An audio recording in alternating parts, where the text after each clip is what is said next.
I swear I'm gonna try and stop recording videos in a Spider-Man suit, but it's literally just because we're showing Into the Spider-Verse, and I work at a movie theater, and I gotta record these videos before I go to work, so I can't not record it in the Spider-Man suit. Yeah, I know it's distracting, but whatever.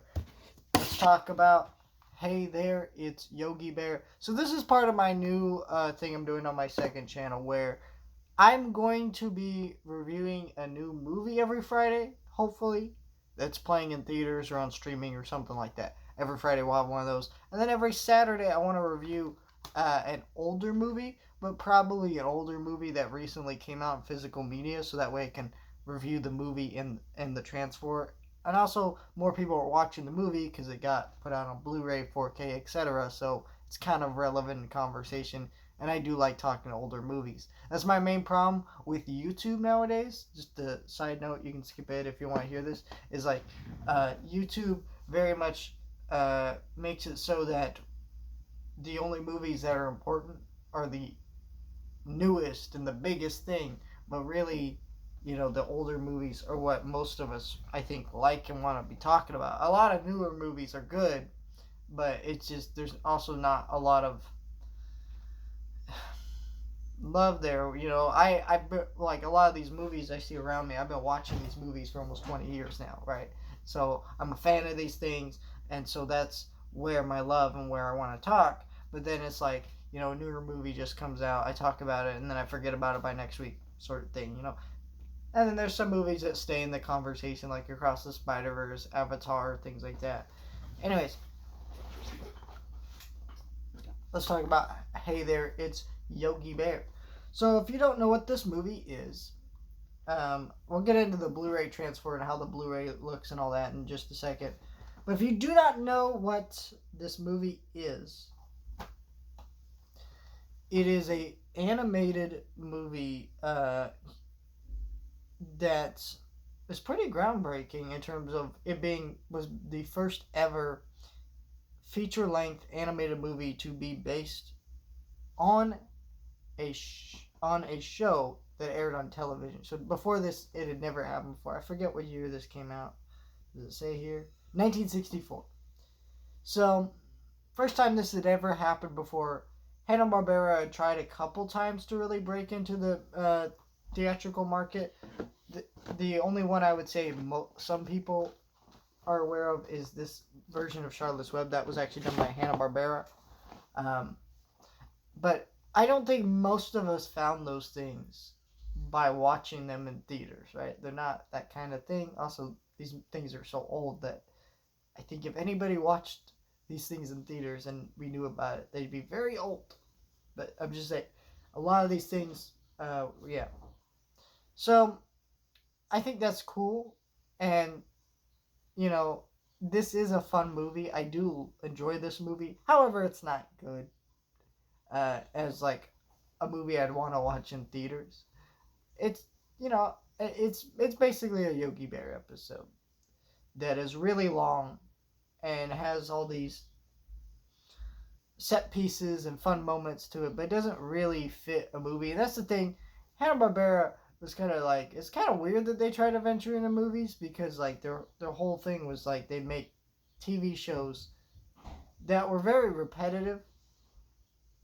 Like every episode Scooby Doo is the same. Every episode Yogi Bear is the same. You ever watch Hanna-Barbera shows? They're all the same. And that doesn't mean they're not enjoyable or worth watching. They're actually fun shows. And, Flintstones always the same. But trying to make a movie out of that is kind of silly. But I think they do a decent job of it. I think the animation here is actually pretty good. It still has that cheapness of kind of TV. Not as much as um, like, like the show, obviously. It actually looks of a higher quality. The songs in this movie, while not super memorable, I think they are good and do enhance the movie.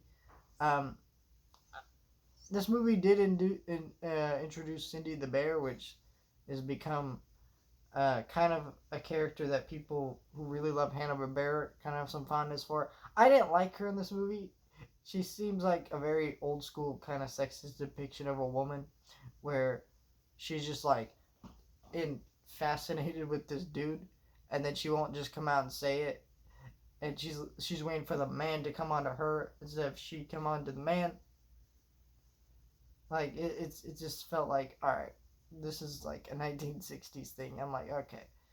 Other than that, I thought this was a fun movie. Now let's get into the Blu-ray. So this Blu-ray came out from Warner Archive.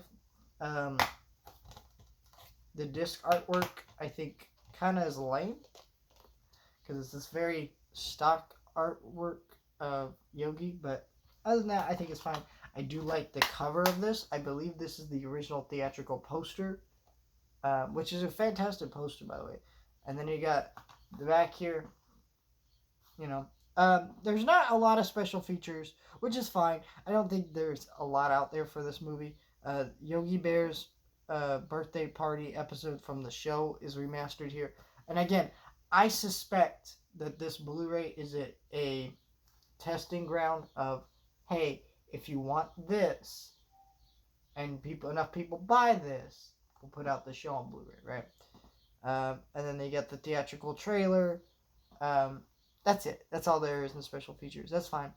But I think that's fine for this. I don't really need a ton of special features. Would I appreciate more? Sure, but I don't really need more than that. If we do get Yogi Bear on Blu-ray, I will definitely be buying that. But yeah, the Blu-ray transfer looked fantastic. I wish I still had the DVD, but I don't. The DVD of this thing looked terrible. It's very grainy, not grainy like in the good sense, because film grain, yes, is a good thing.